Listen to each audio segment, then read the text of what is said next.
bonjour et bienvenue sur Pack the Pot, donc votre podcast du ballon ovale. Alors moi c'est TK, Terry Kaufman, je suis l'américain de notre petit bande d'amis qui sont réunis par le rugby. Je suis super content d'avoir sur mes côtés, au micro comme au terrain auparavant, Charlie Bayer. Ouais, je suis ravi d'être là mon ticket, sauf que sur le terrain j'étais plus derrière toi qu'à tes côtés. Mais je suis ravi d'avoir partagé le terrain avec toi et de partager ce podcast avec toi. Charlie, j'ai noté que ton nom de famille Bayer, en fait, c'est pas loin de bière dans 3 langues différentes au moins.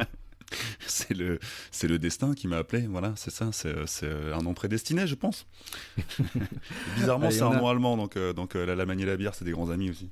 Ah oui.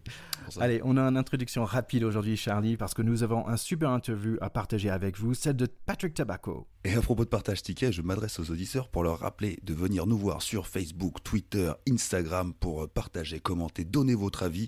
On attend beaucoup vos retours.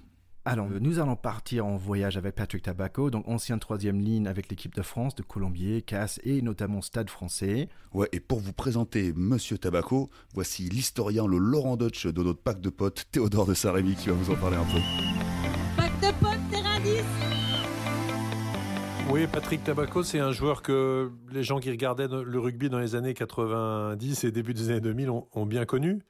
Il a été un joueur assez emblématique, d'abord de l'équipe de Colomiers, puis du Stade Français, avec 18 sélections en équipe de France quand même. C'est un garçon qui, comme Fabien Galtier, a fait le choix de partir de Colomiers, dans lequel il n'avait pas de succès sur les fins de phase finale, puisqu'ils n'avaient pas de titre de champion de France et qu'ils avaient perdu la finale de la Coupe d'Europe en 99, je crois, contre une équipe irlandaise. Je me rappelle que c'était en Irlande, il me semble, contre une équipe irlandaise. Ces garçons-là, ils sont partis de Colomiers, ils sont arrivés à Paris, ils ont été champions. Donc ils ont eu la même trajectoire. Colomiers, c'était un club de la banlieue toulousaine, vraiment emblématique de ces années-là, avec des grands joueurs issus de ses rangs. Fabien Galtier, là on parle de Tabacco, et aussi Jean-Luc Sadourny, qui a été l'arrière du 15 de France pendant très longtemps, qui marque le fameux essai en 94, l'essai du bout du monde. Donc à jamais dans nos cœurs pour ça au moins. Voilà, et Patrick Tabacco, c'est un troisième lignel de talent, très bon en touche, très bon jeu aérien, assez rapide, assez adroit. Bref, un joueur qu'on aimait voir jouer et qui a fait une super carrière avec franchement une belle longévité. Alors je crois qu'il est reparti chez lui dans le Gers dont il est originaire, reprendre l'exploitation agricole familiale. Donc il est dans la tradition des rugbyman agriculteurs, chez aux Néo-Zélandais, mais manifestement à quelques joueurs français comme lui. Et puis moi j'aime beaucoup Patrick Tabacco pour une caractéristique majeure, c'est qu'il est né en 1974, comme moi. Donc je peux pas passer sous silence cette qualité magnifique. Et puis j'ai un peu honte de le dire, mais j'ai joué contre lui, moi, avec le Racing à l'époque, dans une compétition improbable qui n'existe plus, qui s'appelait la Coupe de la Ligue, où tout le monde, ou nous en tout cas, qui souffrions un peu en championnat de Pro D2 à l'époque, on envoyait des équipes réduites, et on avait pris une énorme raclée contre le Stade Français, dont je tairais le score par pudeur. Voilà. Mais lui, il se souvient pas avoir joué contre moi, mais moi j'ai joué contre lui.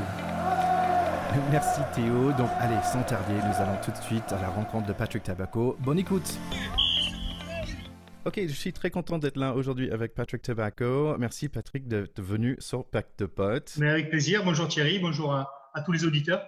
Donc aujourd'hui vous êtes dans la Gers, donc moi je connais un peu quand même la France, je connais Toulouse, je connais Pau, mais je suis jamais allé dans la Gers. Est-ce que c'est votre pays d'origine, votre famille ? Oui, exactement. Je suis né à l'île-Jourdain, c'est aux portes de Toulouse, c'est côté est du Gers. Donc je suis né à l'île-Jourdain, j'ai fait mes études à l'île-Jourdain parce que mes parents étaient agriculteurs à l'île-Jourdain. Et aujourd'hui, je suis revenu sur l'exploitation familiale parce que des 3 enfants, je suis le seul à avoir les diplômes pour la reprendre. D'accord. Et ils cultivaient quoi, vos parents ? Alors, durant toute mon enfance, on a fait 3 cultures majeures, le blé, le tournesol et de l'ail. Donc, j'ai passé tous mes étés à peler de l'ail sous le hangar avec parfois certains amis qui venaient me donner un coup de main. Mais sinon, les cultures majeures, c'était blé, tournesol, les grandes cultures, sur une petite exploitation parce qu'elle ne fait que 40 hectares en fait. Et en céréales, c'est tout petit. Donc c'est pour ça que mes parents faisaient 1 hectare d'ail pour pouvoir subvenir aux besoins de la famille. D'accord. Et donc, vous êtes genre le garçon à 13 ans, vous conduisez déjà un tracteur ou Oh, oui, j'ai pas le souvenir, mais effectivement, dès qu'on accède aux pédales, dès qu'on a les jambes assez longues pour toucher les pédales, on monte sur un tracteur. Oui, Ouais. Et donc, ça vous a donné finalement envie de devenir agriculteur quelque part oui, alors effectivement, j'ai un frère et une sœur. Eux n'ont pas suivi du tout d'études agricoles. Moi, dès le plus jeune âge, je voulais être maraîcher. J'étais en admiration devant le potager de ma grand-mère là, qui était très très bien entretenu sur Auch, parce qu'en fait j'ai 2 exploitations agricoles. J'en ai une à l'Île-Jourdain et une à Auch. Il y a 30 hectares à l'Île-Jourdain, il y a 10 hectares à Auch. Bon, le tout faisant 40 hectares, mais celle d'Auch aujourd'hui n'est plus cultivée. Donc ma grand-mère qui vivait sur Auch avait un magnifique potager et elle m'a donné le goût du maraîchage, de la nature, de la culture de légumes et de végétaux. Donc j'ai suivi des études agricoles dans un premier temps et je me suis spécialisé dans l'horticulture et les jardins espaces verts dans un deuxième temps. D'accord. Donc là, c'est le moment dans l'épisode où j'apprends un mot en français, hein, parce que maraîchage, c'est quoi exactement? Le maraîchage, c'est la culture des légumes. Ah, ok. Voilà, c'est le jardinage. Jardinage, mais de légumes. Ok. Bah, c'est marrant parce que bon, nous sommes le même âge, nous sommes tous les deux de 74. En fait, c'est marrant aussi parce que bon, j'ai pas grandi sur une ferme, j'ai grandi avec des parents un peu hippies, mais on avait un gros jardin et donc j'ai passé beaucoup de temps très jeune en jardin aussi. Et il me semble par la suite vous avez fait des études aussi pour être paysagiste, si j'ai bien compris. Voilà, donc j'ai fait un bac agricole, un BTA généraliste à l'époque sur Auch. Et puis je me suis expatrié sur Nice pour suivre des études d'horticulture, un BTS en jardin espace vert sur Antibes, ce qui m'a amené à jouer également à Nice en junior au rugby. Ouais. Et mon père était paysagiste, donc je connais un petit peu ce métier. D'accord. Donc, si on parlait un peu de rugby, donc vous avez dit que votre carrière, vous avez joué à Auch. Vous avez commencé à Auch, c'est bien ça? Non, j'ai commencé à l'Île-Jourdain, mais j'ai commencé tard. J'ai commencé à l'âge de 13 ans. J'étais au collège, j'étais en 4e. Et j'ai commencé parce qu'en fait, j'étais bourré de complexes. J'étais grand, j'étais maigre, j'étais différent. Je me sentais différent des autres. Et je voulais absolument faire du sport.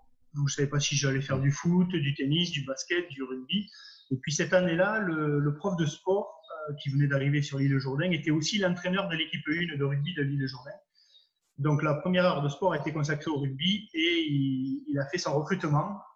Et c'est comme ça que j'ai commencé au rugby parce que cet homme-là est venu chez moi, il m'a prêté ses crampons, il m'a prêté son short, il m'a tout mis à disposition pour que je puisse commencer à jouer au rugby. Contre un petit peu l'avis favorable de mes parents qui, eux, étant agriculteurs, préféraient que le mercredi et le week-end, je sois sur l'exploitation à leur donner un coup de main dans les champs, à nettoyer les mauvaises herbes, plutôt que d'aller jouer au rugby. Donc c'est une belle histoire ça. Et qu'est-ce que vous avez plu finalement dans ce sport par rapport à d'autres? Déjà, ce sport m'a permis d'assumer toutes ces différences et de ces complexes et finalement en faire des qualités. Des qualités, être grand, être mince, ça m'a permis d'aller chercher des balles en hauteur, chose qui au quotidien, dans une vie lambda, la taille ne me servait pas à grand-chose, si ce n'est à être différent. Et à 13-14 ans, c'est compliqué. Compliqué quand on voit tous ses copains qui sortent avec des filles. Et ben nous, on ne sort pas avec des filles parce qu'on est différents, on ne les attire pas. Alors certes, on est gentil, on est mignon, c'est agréable de passer du temps avec nous, mais les filles ne tombent pas amoureuses de nous. Et ça, je le vivais très mal. Donc le rugby m'a donné en fait un statut. Je me suis vite aperçu que le simple fait de dire que je joue au rugby, ça donnait de l'envergure à la personne en fait. Je sais pas, ça semblait être courageux que de jouer au rugby. Voilà, c'était une qualité supplémentaire. Et puis surtout, après, j'ai été entouré d'une bande de copains et c'est un loisir qui est vite devenu indispensable. Oui, c'est vrai. Moi, j'avais joué au foot américain à cette époque-là, à ce même âge, et j'avais fait un peu de théâtre, un peu pour dépasser, parce que je passais aussi grand que vous, mais je me souviens du moment où, en fait, j'avais le sentiment que tout allait pas ensemble, en fait, et j'étais maladroit, je marchais pas bien droit. Je me souviens très bien de ce moment-là. Et c'est vrai que le sport, ça fait grandir et ça fait un peu affirmer. Donc, par la suite, vous avez continué avec vos études. Le rugby, à ce moment-là, ça restait toujours un loisir, ou est-ce que vous commencez d'avoir des idées pour une vision vraiment d'une carrière? Non, j'ai vraiment eu la chance de pouvoir mener les deux de front. Bon, pour le bac, j'avais 18 ans, donc 18 ans le rugby. Alors ça, c'est dans les années 92. 92-94, le rugby n'est pas encore professionnel. Moi, je suis un jeune joueur, je joue en junior. J'ai aucunement envie de passer mes journées à pratiquer du rugby. Si à l'âge de 17 ans, 18 ans, on m'avait demandé si je voulais être professionnel, j'aurais dit non. C'est marrant, c'est paradoxal, mais parce que c'était pas encore dans les mœurs, parce que c'était un loisir dans lequel je prenais beaucoup de plaisir, mais ce n'était pas la première de mes passions, on va dire. La première de mes passions, c'était plutôt la nature, c'était plutôt les animaux, le bricolage. Donc je me voyais passer du temps là-dessus, mais pas à jouer au rugby à longueur de journée. Donc j'ai mené ma carrière de joueur en parallèle de mes études, en privilégiant les études, jusqu'au BTS que j'ai eu à l'âge de 20 ans à Antibes. Et une fois le BTS en poche, je suis revenu sur la région et c'est là que mon parrain m'a présenté à Jean-Claude Scrella à l'époque, qui était entraîneur de l'équipe 1 de Colomiers. Alors, j'avais quand même eu une sélection à l'époque où je jouais à Nice, une sélection en junior, équipe de France junior, un seul match qui se faisait contre l'Angleterre chaque année. Et étant sur la région, bon, il m'avait intégré à l'équipe. Alors que précédemment, j'avais fait pas mal de détections, mais je n'avais jamais été retenu dans les sélections. J'étais sur une journée, j'avais du mal à m'affirmer. J'avais besoin de faire partie d'un groupe, d'une équipe. Je venais en complément, mais j'avais du mal à m'exprimer sur une journée, donc j'étais rarement retenu parmi les sélections. Donc j'arrive à Colomiers, je suis présenté à Jean-Claude Scrella, qui avait donc un petit peu entendu parler de moi, et je signe à Colomiers comme ça, un junior, mais il me faut encore faire à l'armée, et je voulais poursuivre des études, je voulais être, comme j'avais été major de promotion sur mon BTS, je voulais tenter l'école de paysagisme, d'ingénieur paysagiste de Rennes, de Paris, il y en avait 3 ou 4 en France. Mais malheureusement, comme j'avais fait un bac auparavant, j'avais un dossier qui était pénalisant parce que je n'avais pas fait des études générales. Donc, je n'ai pas été retenu. Et c'est pour ça que je suis revenu sur Colomiers. Et je commençais à jouer en équipe 1 à Colomiers. Donc ça, c'était dans les années 95. Et le rugby commençait à se professionnaliser dans certains clubs. Donc, parlez-moi un peu de Colomiers, parce que c'est une équipe que je ne connais pas très bien en tant qu'Américain. Mais apparemment, il me semble qu'il y a une grande histoire. J'ai vu qu'il y a des super joueurs qui sont passés par là. Voilà, moi, à l'époque où j'arrive à Colomiers, le club est déjà en top 16. Et j'arrive dans ce club qui a dans son équipe 2 joueurs internationaux qui sont Jean-Luc Sadorni et Fabien Galtier. Donc, c'est des joueurs reconnus qui jouent pour l'équipe de France, que j'admire et pour lesquels je serais bien content de pouvoir jouer avec. Donc, la première année, je joue en junior. Et en fin de saison, j'intègre le groupe de la 1 pour les 2 ou 3 derniers matchs. À l'époque, c'est Jean-Claude Scrella qui était donc entraîneur de l'équipe, avant qu'il ne prenne l'équipe de France. C'est au moment où il va quitter Colomiers pour l'équipe de France. Donc, il me fait jouer 3 matchs où je suis remplaçant. Donc, mes premiers pas à Colomiers. Et puis, l'année suivante, à l'intersaison, il y a un joueur qui s'appelle Nicolas Linger qui part au dernier moment du recrutement pour Castres, pour le Castres Olympique. Et Colomiers n'a pas le temps de recruter en 3e ligne. Et du coup, c'est moi, le jeune joueur, qui monte en senior. Et la carrière va vraiment débuter là. Vous avez vécu des belles émotions là-dedans, parce que quand même, il y avait 2 finales de Coupe d'Europe. Alors, voilà, moi, j'ai commencé donc en 95. J'y suis resté 5 ans, jusqu'en 2000. Et durant ces 5 années, on a vécu une progression constante. Avec chaque année, on franchissait un pas supplémentaire. 95, je crois que c'était les demi-finales ou quarts de finale. 98, c'est la finale de conférence européenne. 99, c'est la finale de Coupe d'Europe.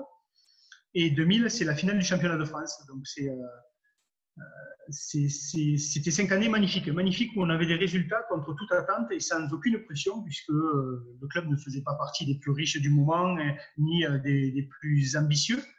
Mais l'ambition est née avec les résultats, finalement. Et est-ce que vous auriez imaginé à ce moment-là que vous seriez un jour sur l'équipe de France, et aussi que votre coach, en fait, c'était Jacques Brunel à l'époque, qui aussi, lui, deviendrait être entraîneur de l'équipe de France? Non, jamais j'aurais imaginé cela.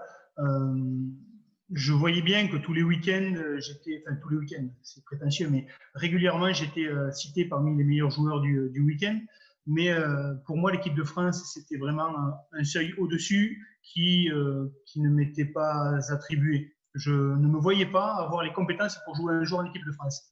Et d'ailleurs, le jour où j'ai été sélectionné, je me suis dit, waouh, et maintenant, comment on fait? Puisque jamais j'aurais cru pouvoir avoir le niveau d'y jouer, côtoyer tous ces grands joueurs internationaux, jouer contre et surtout rivaliser, être à la hauteur. Mais bon, voilà, tout s'est fait naturellement. Je n'ai jamais rien espéré finalement. C'est ça qui est fabuleux. Dans ma carrière, il n'y a pas eu de souffrance parce que tout ce que j'ai eu, ça a été du plus, toujours du plus. C'est beau.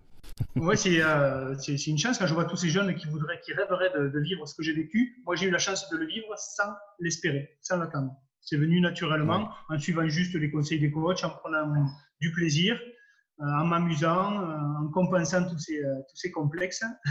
Ouais, parfois il faut juste suivre son destin, on va dire. Oui, peut-être, parce que c'est vrai que c'est fait de beaucoup de chance finalement. Il faut être en forme au bon moment, il ne faut surtout pas se blesser. Et ça, on n'y peut rien, quoi. Enfin, moi, ça m'est arrivé durant ma carrière de me blesser au mauvais moment. On en reparlera, mais après avoir eu 6 sélections en équipe de France en tant que titulaire, je me blesse la veille du tournoi Destination en 2002 à Toulouse. Et c'est Imanol Rinaldotti qui va prendre le poste du numéro 8 après et qui va le garder. Oui, parce qu'à l'époque aussi, il y avait eu Serge Betsen et Chabal aussi oui. de Coupe du Monde. Oui, il y avait Olivier Magne. Alors moi, c'est particulier. Si j'ai été international, c'est parce que j'avais des qualités de sauteur en touche notamment et sur les réceptions de coups d'envoi. Donc j'étais un joueur très aérien. Et Bernard Laporte a voulu, Jacques Brunel, tout le staff de l'époque, a voulu utiliser ces compétences-là puisque c'était le début du contre en touche finalement. 95, on commence à lever, 95-96, on commence à lever les joueurs en touche et va naître le contre avec une organisation pour aller voler les ballons à l'adversaire. Donc j'ai été précurseur, je ne sais pas, mais en tout cas, on a été parmi les premiers à mettre en place des contres en touche. Je parle des joueurs qui avaient mon profil. Et donc, faisant partie des meilleurs sauteurs de l'époque, comme disait Bernard Laporte, il a voulu m'utiliser en équipe de France, sauf qu'en troisième ligne, c'était compliqué. Il y avait Serge Betsen et Olivier Magne sur les ailes, puisque moi j'étais en troisième ligne de formation, je n'étais pas numéro 8. J'ai toujours joué numéro 7 à Colomiers, au Stade Français à mes débuts. Puis c'est Bernard Laporte qui va me sélectionner en numéro 8, sauf que j'ai jamais fait un match en numéro 8. Ma première sélection contre les Box, je vais jouer numéro 8, je vais mettre un bandeau alors que je ne mettais jamais de bandeau pour les oreilles. Et puis on va gagner ce match-là. Mais c'est vraiment parce qu'il avait besoin de mes compétences sur la conquête aérienne qu'il m'a sélectionné. Et en numéro 8, je dénotais un petit peu parce que je faisais 1m98, 98 kg, c'est un peu léger quoi, pour un numéro 8. On les voit plutôt avoisiner les 115, 110, 115 kg. Être peut-être même un peu moins grand, un peu moins aérien et plus impact player à la Sébastien Chabal. Je pense que les piliers, quand même, ils étaient contents et vous préférez vous. Ah oui, en touche, oui, mais en mêlée, départ de mêlée, autour des mêlées, quand il faut remonter des ballons. Bon, en fait, je jouais comme une troisième ligne. J'étais sur la ligne de front en permanence. Je n'étais pas au soutien du numéro 15 comme un vrai numéro 8. Moi, j'avais besoin d'intervalles. Je ne faisais pas partie de ces joueurs qui créaient les intervalles en défonçant les lignes défensives adverses. Moi, j'avais besoin d'être au soutien des trois quarts, que le trois quarts manœuvre un petit peu son adversaire direct pour après pouvoir jouer dans les intervalles. Avec mon corps longiligne. Et vous avez gagné ce premier match contre l'Afrique du Sud? Oui. Alors cette année-là, en 2001, tournée d'été 2001, on part là-bas avec une équipe vraiment remaniée. C'est les débuts de Michalak, de Poitrenaud, de Nicolas Jean-Jean. Il y a Francis Saint-Amac aussi qui part avec nous. Il y a qui c'est qu'il y a d'autres. J'ai plus la mémoire, il faudra regarder la liste. Mais on part avec une équipe de novices et il nous est prédit qu'on prendra 50 points à chaque match. Ah oui. Et finalement, le premier match, là, on le gagne, alors que le début de match est compliqué. On prend un essai d'entrée. Je me souviens d'un coup d'envoi où il divise les avants en deux et il tape d'un côté, le ballon revient de l'autre et on prend un essai d'entrée. Et ce match-là se jouait en altitude. On a rapidement le souffle coupé et on se dit que le match va être très long. Et finalement, ce match-là, on le gagne. Et la tournée est lancée finalement. Et même la tournée est réussie, ne serait-ce que d'avoir gagné un match. Le deuxième match, on le perd de 5 points, mais on se fait agresser et l'arbitre pas toujours à la hauteur des agressions que l'on subit. Donc on perd de 5 points, mais dans nos têtes, c'est un match sur lequel on rivalise largement. Et ensuite, on part chez les Blacks et c'est l'époque où joue encore John Alomou. Et je vais faire mon premier match contre les Blacks et contre John Alomou. Donc c'est un très bon souvenir et une chance d'avoir joué contre ce joueur qui à l'époque était le joueur de rugby par excellence dans notre sport. On a fait récemment un épisode où on a retracé le match de 99 ou la victoire de la France contre Nouvelle-Zélande, et c'est vrai qu'on voyait les images de John Alomou. Chaque fois qu'il touchait le ballon, c'était juste un joueur incroyable. Mais il était hyper dangereux, hyper dangereux. J'ai pas eu à le plaquer sur mon match, je suis bien content parce que j'aurais pu me faire désintégrer. Mais bon, il y avait ce jour-là, face à lui, il y avait Pepito Elorda qui est aussi un joueur très svelte, mais qui avait rivalisé. Alors on perd de quelques points, mais pas énormément. Ouais, chouette. On reste un petit peu dans cette histoire de l'équipe de France, cette belle histoire. J'ai noté que vous avez aussi marqué un essai. J'imagine ça, c'est quelque chose qu'on n'oublie pas. Oui, contre les États-Unis en plus. Ah oui. Mon seul essai, je l'ai marqué contre les États-Unis. C'était une tournée aux États-Unis et au Canada. Uh-huh. Et c'est une course assez longue sur laquelle je me claque, je me déchire en fait l'ischio. Ah, zut. Malheureusement, et du coup, je termine la tournée dans les tribunes. Mais c'était contre les États-Unis, effectivement, mon seul essai. Alors, c'est pas une nation majeure, du coup, c'est pas un essai qui restera dans ma mémoire. Mais j'étais plus un joueur qui faisait marquer plutôt qu'un joueur qui marquait. Moi, sur les 2 contre 1, je préférais manœuvrer mon adversaire et donner le ballon que manœuvrer l'adversaire et tenter un truc tout seul de peur de ne pas marquer, quoi. Donc, je ne prenais pas de risque à ce niveau-là. Quand j'arrivais proche des lignes, j'assurais le score. Si on reste encore avec l'équipe de France, donc vous êtes parti dans la Coupe du Monde quand même en Australie. Donc j'imagine en tant que joueur, vous avez déjà fait Afrique du Sud, Nouvelle-Zélande, mais j'imagine en tant que joueur de voyager en Australie à cette époque-là, est-ce que vous pouvez partager avec nous votre meilleur souvenir de voyage, on va dire? Écoutez, je ne suis pas un grand voyageur. J'ai la chance d'avoir fait un peu le tour du monde grâce à l'équipe de France. Si je n'avais pas joué au rugby, je n'aurais jamais fait autant de voyages, je ne serais jamais parti aussi loin parce que c'est pas. Je suis bien sur mes terres, je suis bien en France, je ne suis pas un grand voyageur.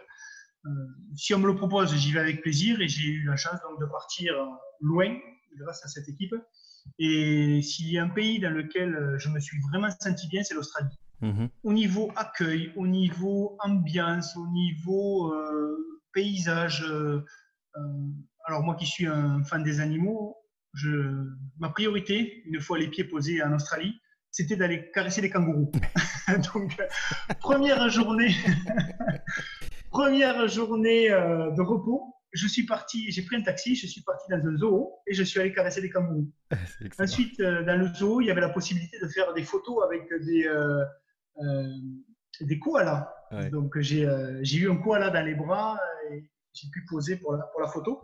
Je me suis rendu compte, alors c'était un mâle, et les mâles ont la particularité d'avoir 2 glandes sécrétrices sur la poitrine, là, et ça diffuse une odeur d'eucalyptus un peu moisi. C'est particulier, c'est très particulier. Mais par contre, c'est un animal qui est très doux, qui est adorable.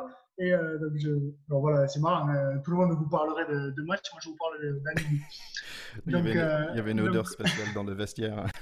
Alors je l'ai pas ramené dans le vestiaire, heureusement. Ouais, c'est excellent, merci. Ensuite, on est allé, on a fait Melbourne, on a fait Sydney, on a séjourné à Sydney sur la plage de Bondi Beach, on avait l'hôtel juste en face de la plage. Là, j'ai adoré l'ambiance. C'est vraiment comme dans les films, là, les gens à 6h du matin qui vont faire leur footing. Une population très sportive et surtout très accueillante, très ouverte. Vous baladez dans la rue avec votre plan, il y a quelqu'un qui va vous aborder pour vous demander si vous avez besoin d'aide. C'est hallucinant. Non, j'ai regardé un peu les scores des matchs et j'ai noté que l'équipe de France, ils ont mis sur leurs adversaires en 50 points en moyenne contre le Fidji, le Japon, l'Écosse, les États-Unis. je me dis, tiens, ça devrait être difficile à faire aujourd'hui. Est-ce que c'était parce que votre équipe quand même était super forte, parce qu'il y avait un peu il y avait Ibanez et Galtier, donc les personnes qui avaient un peu plus d'expérience. Tu as déjà parlé des jeunes joueurs, de cette jeune vague qui arrivait, ou est-ce que c'était parce que ces nations-là, ils n'étaient pas encore au niveau, ou est-ce que c'est un peu les deux? Alors, c'est un peu des deux. Il y avait une équipe très compétitive. D'ailleurs, Bernard Laporte était persuadé, convaincu qu'on allait être champion du monde. Il voulait à tout prix l'être. Il partait vraiment. Enfin, pendant 4 ans, on a entendu parler que de ça. Quand on était sélectionné en équipe de France, c'était pour être champion du monde, champion du monde, champion du monde. Mais les équipes adverses, les équipes de poule à cette époque-là, n'étaient pas non plus au niveau où elles sont aujourd'hui. Les États-Unis, ils n'ont jamais vraiment mis l'accent sur le rugby, ils sont plutôt sur le football américain, mais si demain ils décident de le mettre sur le rugby, je pense qu'ils peuvent être rapidement champions du monde avec les gabarits qu'ils ont, ils peuvent très vite franchir les étapes. Donc ce n'est toujours pas le cas. Ensuite les Fidji, oui, on les battait régulièrement. L'Écosse, c'est pareil, elle n'était pas au niveau où elle est aujourd'hui. Et en quart de finale, on prend l'Irlande. Et sur ce match-là, si on perd, on rentre en France. Si on gagne, on continue la compétition. Et la petite anecdote, c'est que à ce moment-là, j'avais rencontré une Australienne et j'avais aucune envie de rentrer en France. Certes, j'avais envie d'être champion du monde, mais j'avais aussi envie de continuer à voir cette personne que je savais ne plus revoir après la compétition. Et je faisais aussi partie des réservistes, on va dire. Le poste était occupé par Emmanuel Reynard-Gauthier, numéro 8. Et moi, comme Christian Labitte, comme Sébastien Chabal, nous étions plutôt remplaçants. Sur les ailes, il y avait Olivier Magne et Serge Betsen, les grands détenteurs du poste. Et donc, on nous appelait les tostis, parce que nous faisions partie des joueurs, donc les joueurs qui sont plutôt remplaçants ou dans les tribunes, sont invités au cours de la semaine à aller aux réceptions où la France est conviée. Les autres joueurs étant plutôt mis au repos, laissés à l'hôtel, ce sont les remplaçants qui vont assurer les prestations. Donc, c'était sympa, hein mais on était un peu loin du sportif. Et du coup, voilà, je m'étais investi dans ma vie de famille. Très bien. Excellent. La compétition a duré 1 mois et demi. Il faut savoir que c'est long quand même, hein, quand vous êtes loin de vos terres. C'est long, surtout moi qui suis très terre à terre, très bricoleur, très proche de la nature, des animaux. Donc tout cela, ça me manquait. Et donc il fallait vite que je reconstruise une vie sur place. Chose que j'ai un petit peu fait. Et c'est pour ça que j'ai vécu ce mois et demi de la meilleure des façons. Voilà. Donc j'avais hâte. Je voulais absolument que l'on batte ces Irlandais. Donc chaque fois que je me souviens, on était assis en bordure de stade. Il n'y avait pas de banc. On était assis par terre, nous les remplaçants. Et chaque fois que l'équipe marquait, mais j'étais ravi, je sautais comme un supporter. J'étais euphorique.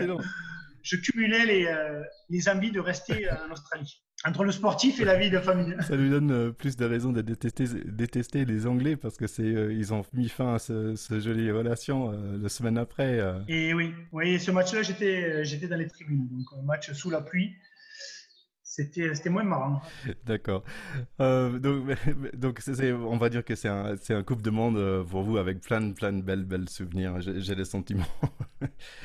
Ah oui, on a vu vraiment un très beau pays. Et puis chaque fois que vous changez de ville, vous prenez l'avion. Là, c'est tellement immense. Donc c'est comme si on changeait de pays à chaque fois. On va retourner rapidement en France. Donc là, on est un peu sauté l'étape de Colomiers vers le Stade Français. En fait, vous êtes arrivé à Paris le même temps que moi. En fait, moi, je suis arrivé aussi en 2000.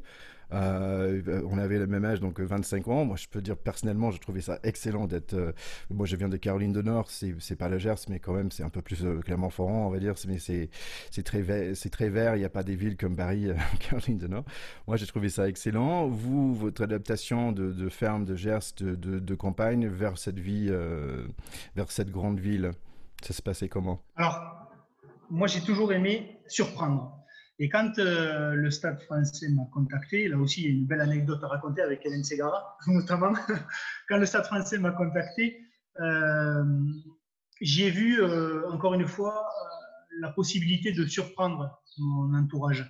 Un paysan qui monte à la capitale, un petit joueur de rugby du Gers qui va évoluer dans un staff international, puisque au Stade français, c'était le début donc, des mouvements de joueurs. Et on les considérait même comme des mercenaires, puisqu'ils venaient des quatre coins du monde déjà. Bon, voilà, c'était le grand saut et on me prédisait une perte dans les abîmes des nuits parisiennes. Donc c'était un sacré challenge. Et j'ai voulu le relever pour différentes raisons. La première, c'est que ce club-là, grâce à Max Guazzini, offrait autre chose que du rugby.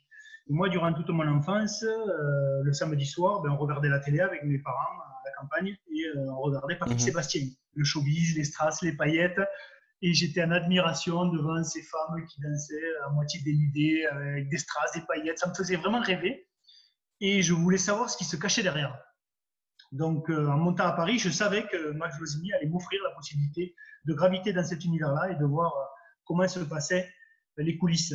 Et je ne me suis pas trompé, puisque la première année, je suis arrivé dans cette équipe où il y avait déjà une troisième ligne qui tournait bien avec Richard Poole-Jones, avec Christophe Moni, Christophe Julien numéro 8. Et donc j'étais régulièrement remplaçant. Et du coup, étant remplaçant, j'ai Max Guazzini qui me sollicite régulièrement pour aller le jeudi soir participer ou voir des comédies musicales, des concerts, des animations sur Paris. Et moi, je suis ravi parce que je sais que dans ces soirées-là, j'avais croisé du très beau monde. Et j'appelle régulièrement, la première année, j'appelle régulièrement mes parents pour leur dire, écoutez, j'ai rencontré un tel, j'ai rencontré une telle, j'ai discuté avec un tel. Enfin, c'était hallucinant, quoi. Moi, le petit paysan, je discutais avec les stars du showbiz.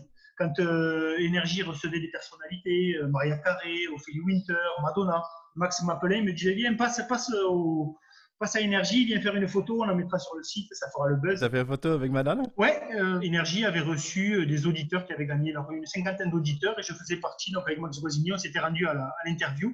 Et donc, j'avais Madonna à 5 mètres de moi. C'était fabuleux. Non, avec Madonna, je n'ai pas fait de photos. Ouais. Par contre, j'ai fait des photos avec Ophélie Winter, avec Mariah Carey, avec Lindsay Gara, puisque si j'ai signé à Paris, c'est parce que je voulais rencontrer Lindsay Gara et que Max m'a permis de la rencontrer.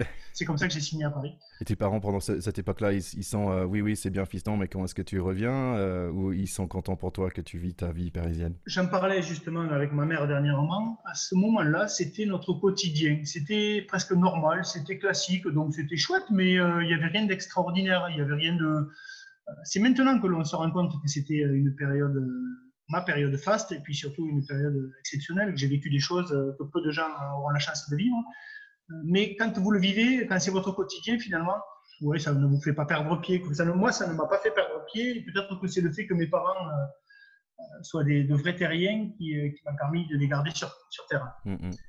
C'est sûr. Si on parlait un peu des coachs quand même, parce que vous avez eu la chance d'être avec Jacques Brunel, avec Delaporte. Après, c'est Nick Mallet quand même, Afrique du Sud, qui était entraîneur de l'équipe nationale d'Afrique du Sud avant. Comment est-ce que tu as ressenti cette différence entre ces coachs anglo-saxons et ces coachs français? Alors, est-ce qu'il y a une différence? Je pense qu'il y a une différence entre les hommes. Est-ce que c'est au niveau des nationalités? Je ne sais pas, mais chaque homme a sa technique, a son charisme. Oui. À son projet de jeu.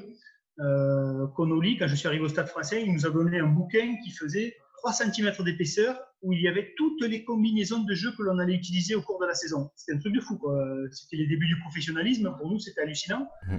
Et c'est un guide qu'il fallait avoir sur soi tous les lundis quand on allait à la vidéo pour faire des annotations, pour étudier les nouvelles combinaisons.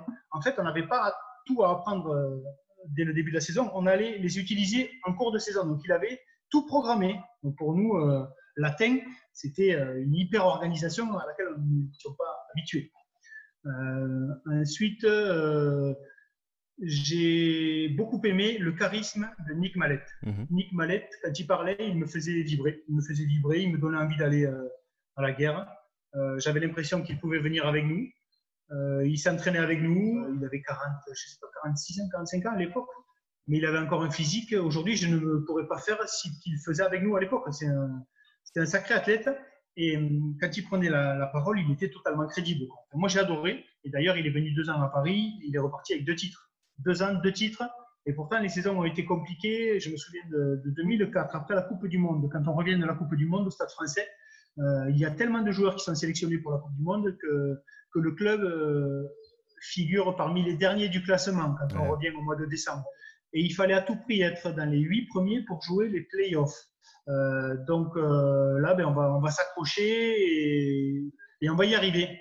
Et ensuite, on va jouer les playoffs qui vont nous donner accès aux phases finales et on va être champion de France cette année-là. C'est un truc de fou. On est parti vraiment du bas de tableau et tout au long de la saison, on a remonté le classement petit à petit. Bon, après, on avait une équipe de feu. Mais Nick Mallette était l'entraîneur qu'il fallait à ce moment-là. Superbe. J'imaginais que même si, il parlait anglais dans ses speeches et tout, mais quand même s'il n'y avait pas de problème avec l'équipe au niveau de barrière de langue ou... Ah, lui, il parlait français. Ah, il parlait français. Lui, il parlait okay. français et sur le terrain, il y avait aussi beaucoup de joueurs étrangers. Donc en fait, on travaillait sur des mots-clés et moi, il m'est arrivé régulièrement de prononcer des mots-clés en anglais. D'ailleurs, les mots-clés anglais sont beaucoup plus courts au niveau des syllabes que les mots français. Donne, c'est 2 syllabes. En anglais, c'est give. Garde, c'est 2 syllabes en français, c'est une syllabe en anglais. Donc, quelque part, ça simplifie la communication. D'accord. Je pense que ça dit plein de choses sur Nick Mallette. Si elle était capable de faire en sorte, avec ses speeches en français, que tout le monde a envie d'être avec lui, ça montre un peu ses qualités d'homme, que même un barrière de langue, ça lui touche pas, quoi. Non, voilà, c'était vraiment un personnage très charismatique. Quand il prend la parole, il y a des gens comme ça, quand ils prennent la parole, vous buvez leur parole, ils arrivent à transmettre tout ce qu'ils veulent transmettre. Il y a un entraîneur en France qui est comme ça, je pense que c'est Urios. Urios à Bègle-Bordeaux, c'est un homme très charismatique. Je pense que lui, il m'aurait fait monter au rideau. Et donc Nick Mallette, quand il prenait la parole, on sentait qu'il avait tellement envie d'être à notre place qu'on était obligé de respecter cette place-là. Parce que sinon, lui, il l'aurait prise à bras ouverts.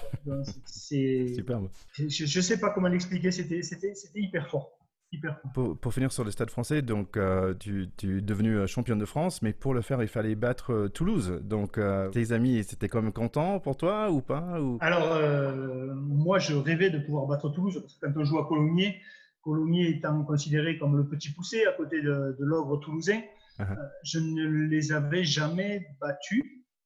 Et la première fois où je vais les battre en finale. Donc, c'est fabuleux. Mais effectivement, Toulouse, à l'époque, les matchs Stade français, Stade toulousain, c'était les PSGOM de l'époque, quoi. C'était le match attendu par tous les supporters. Il y avait 2 grosses équipes qui s'affrontaient. Et s'affronter en finale, c'était génial. Mais en plus, gagner mon premier titre face à Toulouse. Alors, après, c'est vrai que je regrette de n'avoir jamais joué à Toulouse parce que, étant natif de la région, ça serait une fierté également. Mais bon. Tu es quand même retourné dans le sud parce qu'après Paris, il y avait section Valoise, à Pau, il y avait Castres. C'était parce que envie de retourner aux roots? Oui, parce que moi, la vie parisienne, finalement, c'était pas ma vie rêvée. Je voulais découvrir ce monde, cet univers-là, mais je savais que je n'y ferais pas ma vie. J'avais trop besoin d'avoir les pieds dans la terre, les mains dans la boue pour vivre, pour passer ma vie à Paris. Je l'ai fait à 26, 30 ans, c'était très bien, mais je n'aurais pas élevé des enfants à Paris, ça c'est sûr. C'est une ville dans laquelle je me sentais prisonnier des embouteillages, prisonnier des immeubles. Moi, j'ai besoin d'espace, j'ai besoin d'odeur naturelle. Je perdais mon temps. Et à Paris, la vie, finalement, passe trop vite. Et j'avais l'impression de vieillir 2 fois plus vite à Paris. La campagne me manquait trop. Et puis surtout, il y avait une proposition financière très intéressante à Pau qui m'a fait oublier le reste. Et c'est bien dommage, je dirais. Dans quel sens? J'aurais dû faire 2 ans de plus à Paris. D'accord. 30 ans, j'aurais dû pousser jusqu'à 32 ans. Vivre intensément le haut niveau, puisqu'après à Pau ça a été compliqué. On a joué le bas de tableau, on a joué le maintien la première année, et la deuxième année on est descendu en Pro D2. Donc c'est pour ça que je suis parti à Castres. Et donc ça a été, je quitte une équipe championne de France et j'évolue après dans une autre équipe où on va jouer les bas de tableau. Donc je ne me vante pas d'avoir fait descendre la section en Pro D2, mais je fais partie de l'équipe qui malheureusement. Je pense qu'il n'y avait pas de VIP à Pau non plus. Non, mais c'était une très belle ville par contre. Oui. Au niveau sportif, ça a été compliqué. Par contre, j'ai passé de très bons moments. Je pensais même que je ferais ma vie à Pau. C'est pour ça que j'avais acheté une maison. Je pensais y rester, mais bon, les résultats n'ont pas suivi. Et comme Castres venait me chercher, je ne pouvais refuser la proposition. Je connais un petit peu parce que mon grand-père habitait là, donc je suis arrivé quelques fois. Donc j'ai pris le train pour Pau. D'accord.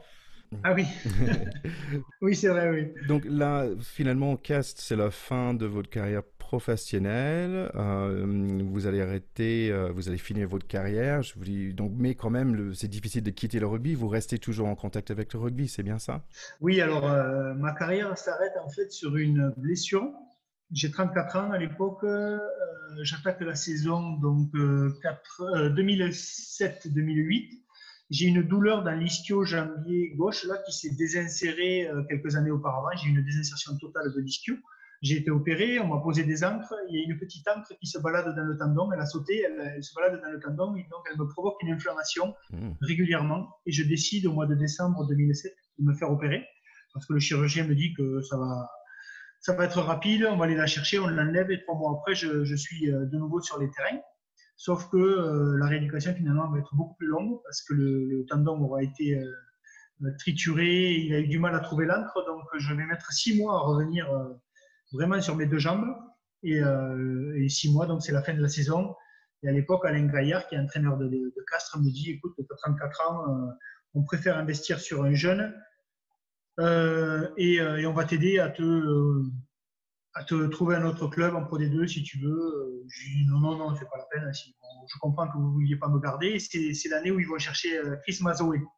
Et donc moi, à cette époque-là, j'ai la société qui est d'encadrement de maillots qui marche plutôt bien. Et donc j'ai des machines pour faire les cadres que j'ai dans un atelier, dans une maison à Castres. Là, et comme je ne compte pas faire ma vie à Castres, je reviens sur l'exploitation familiale et j'aménage mon atelier sous le hangar de la ferme familiale pour remettre mes machines en route et relancer l'activité. Et en parallèle, donc, j'ai l'île Jourdain, le président de l'île Jourdain, qui me sollicite et qui me dit, écoute, tant que tu es là, prends une licence à l'île Jourdain. Si tu dois repartir, tu repars quand tu veux, mais en attendant, tu nous apporteras toute ton expérience. Et c'est comme ça que j'ai signé à l'île Jourdain. Et au final, je vais abandonner l'idée de rejouer au haut niveau. Je vais plutôt me concentrer sur ma reconversion et je vais passer 2 saisons à l'île Jourdain, 2008-2010. Où on aura des résultats plutôt satisfaisants, puisque la première année, on jouera le quart de finale du championnat de France. Donc ça, c'était bien sympa. Mais bon, j'arrête là-dessus. D'accord. Et ce qui est bien, c'est que le fait d'avoir joué, d'être venu jouer au niveau amateur, j'ai coupé en douceur finalement avec le statut de joueur. Je me suis rendu compte qu'à un moment donné, on se rend compte que en s'entraînant moins, en vieillissant, le corps résiste moins et puis au final, on se dit qu'on n'a plus rien à faire sur un terrain de rugby parce qu'on se met finalement en danger. Je me souviens arriver sur certaines mêlées, me mettre en position et avoir de la tachycardie. Donc, si vous là, maintenant, il faut comprendre que tu as 36 ans, tu es vieux et qu'il faut que tu arrêtes. Je me souviens très bien, j'avais 40 ans, j'avais appris le rugby très tard, j'avais 34 ans je pense, c'était en 2007. Et c'était juste en folklore avec un groupe de potes que j'avais rencontré un peu comme ça, un peu par hasard. Et je me souviens très bien, donc à l'âge de 40 ans, je pense, il y avait un moment, je disais, mais qu'est-ce que je fous sur le terrain? Oui, non mais c'est ça, et je crois qu'il faut l'atteindre ce stade-là, parce que si on ne l'atteint pas, on reste sur une frustration, parce qu'il y a le corps et l'esprit pense qu'il peut encore jouer au plus haut niveau, et le corps sait très bien qu'il ne peut plus. Donc il faut qu'à un moment donné, les deux soient en corrélation, et que l'esprit comprenne que le corps est fatigué, pour accepter cette transition. C'est vraiment une décision définitive. Et je trouve ça formidable, cette idée d'un joueur de super niveau qui arrive dans le Fédéral 2. Ça, aux États-Unis, ça n'existe pas en fait. On a la NFL, mais après la NFL, il n'y a pas de jeu de foot américain local en fait. C'est que par l'âge où on peut jouer. Oui, on n'a pas des petites équipes, mais je trouve ça formidable pour les équipes. Pour ton équipe qui t'a reçu, ça devrait être super pour des jeunes joueurs qui avaient pu avoir l'expérience de jouer avec toi. Oui, c'était intéressant pour les deux. Moi, ça me donnait l'occasion encore de pratiquer un petit peu. Après, quand on fait partie du collectif, même l'entourage oublie vite qu'on a joué au plus haut niveau, qu'on a vécu des choses exceptionnelles. On se met au niveau, tout simplement, au niveau à tous les niveaux. Là, on revient au moment de fin de carrière et de ton transition, mais en fait, apparemment, c'est une transition dont la durée, parce que tu avais démarré déjà ton entreprise KDM Sport. Est-ce que tu peux nous expliquer ce que ça se fait, KDM Sport? Alors, KDM Sport, c'est une société qui est spécialisée dans l'encadrement de maillots de sport. je reçois des maillots, je les mets sous verre pour que les gens puissent les accrocher au mur. Et j'ai aussi inventé un petit kit pour récupérer les autographes parce que je me suis aperçu que durant ma carrière, je signais beaucoup d'autographes sur des supports qui étaient vraiment ramassés au dernier moment par terre, un bout de feuilles déchirées, des supports de mauvaise qualité finalement, qui allaient rapidement finir à la poubelle ou dans un tiroir parce que les gens n'avaient pas ce qu'il fallait pour les mettre en valeur, les accrocher au mur, les exposer. Donc j'ai sorti un petit kit qui reprend l'idée du maillot encadré que j'ai appelé le Dédicadre. C'est une réplique du maillot encadré, mais sous un format beaucoup plus petit et auquel j'ajoute un feutre. Donc il y a le maillot du club, le cadre et le feutre. Donc les gens font signer le maillot et ensuite ils le mettent dans le cadre et une fois rentrés à la maison, ils peuvent de suite l'accrocher au mur. Donc, si ça vous tente, et nos chers écouteurs que j'aime bien dire, nos chers auditeurs, allez sur www.patricktabaco.com. Super vidéo d'ailleurs qui explique tout sur ton site. Il est vraiment bien fait. Et moi, je pense qu'aux États-Unis, on a l'habitude d'avoir des man caves. Donc, c'est les endroits où les garçons se mettent pour jouer au billard ou jouer au poker. Et je vois très bien ce que tu fais dans un encadrement de maillots. Et je trouve ça, comme tu as dit, c'est un très joli cadeau pour un coéquipier qui prend sa retraite. Ça peut être une très bonne idée, ce genre de choses, parce que je trouve que c'est de très bonne qualité et abordable aussi, il me semble. Oui, j'ai voulu me positionner de toute façon au plus bas du marché. Donc, pour l'encadrement de maillot, je suis à 125 € TTC à l'unité. Mais j'ai une technique qui m'appartient. Je voulais que le maillot soit bien tendu. Je voulais que le maillot prenne toute la place dans le cadre parce que souvent, on a peu de place pour exposer un maillot encadré. Donc, j'ai un format 50 par 65, un format classique, même si je peux faire du sur-mesure. J'ai une technique qui se rapproche plus de la menuiserie que de l'encadrement classique, où je tends le maillot sur une surface suffisamment rigide, suffisamment dure, qui me permet de l'agrafer et donc une tenue parfaite dans le temps, garantie. Et j'ai entendu plusieurs fois les mots de manuel, de retour aux sources aussi, et j'imagine que c'est ça que tu aimes dans ce travail. Oui, parce que c'est une pluriactivité. Du coup, l'encadrement de maillot, c'est l'activité principale, mais j'ai une seconde activité qui est donc agricole, puisque j'ai repris cette exploitation en 2008 quand j'ai arrêté ma carrière, mais ce n'est pas mon activité principale, c'est encore une fois une activité non lucrative où j'ai plutôt cherché à préserver le patrimoine dans la famille. Et donc, j'ai limité le travail, puisque l'exploitation qui était céréalière, je l'ai basculée en exploitation bio déjà. J'ai tout mis en bio et j'ai tout mis en prairie. Et je fais maintenant des petites bottes de foin bio que je vends à des particuliers ou des éleveurs. J'ai aussi mis en place de la location de jardins potagers. Je loue des parcelles de jardins potagers à des gens qui veulent jardiner, puisque j'ai eu ce besoin quand j'étais à Paris de mettre les mains dans la terre. Ouais. Et je n'avais pas la possibilité. Donc, voilà, j'ai ouvert ce site en 2009, ça fait 10 ans que ça existe et j'ai une vingtaine de familles qui prennent plaisir à venir cultiver leurs propres légumes en bio. Bon, pour finir, donc merci beaucoup d'être avec nous. Nous sommes à la base une pack d'amis qui a commencé ce podcast et je voulais savoir qui est pour toi, qui est ton pack de potes. Mon pack de potes, il est assez restreint finalement, donc je connais beaucoup de monde. J'ai des relations avec plein de gens, mais des vrais amis, j'en ai pas beaucoup. Enfin, des vrais amis, des gens que j'appelle régulièrement, ou du moins quand on ne s'est pas appelé pendant 6 mois, quand on s'appelle, c'est comme si on s'était vu la veille. C'est Hervé Manin qui a joué au Stade Toulousain, qui est venu jouer à Colomiers. C'est à ce moment-là qu'on s'est rencontrés. Une seconde ligne, troisième ligne, qui est plus grand que moi, plus costaud. Et Marc Dalmazo, qui est entraîneur de Brive. Voilà, avec qui j'ai joué à Colomiers. Voilà, c'est les deux joueurs avec qui je prenais vraiment plaisir à sortir en troisième mi-temps lorsque je jouais à Colomiers et avec qui j'ai gardé de très bonnes relations. Ouais. Mais sinon, voilà, des amis proches, on n'en a pas beaucoup. Moi, j'ai tendance à vivre au quotidien. Je ne regarde pas vraiment en arrière puisque je n'ai pas trop de mémoire. Donc, je ne subis pas le passé. Le passé a fait ce que je suis aujourd'hui. C'est génial parce que je vis vraiment comme j'aurais aimé vivre. Ouais. Je vis de mes passions. Mes passions qui ne sont pas alimentaires, donc je n'ai pas cette pression financière-là. Mais je prends un plaisir au quotidien. Je n'ai pas besoin de vacances, je suis finalement en vacances toute l'année. C'est excellent.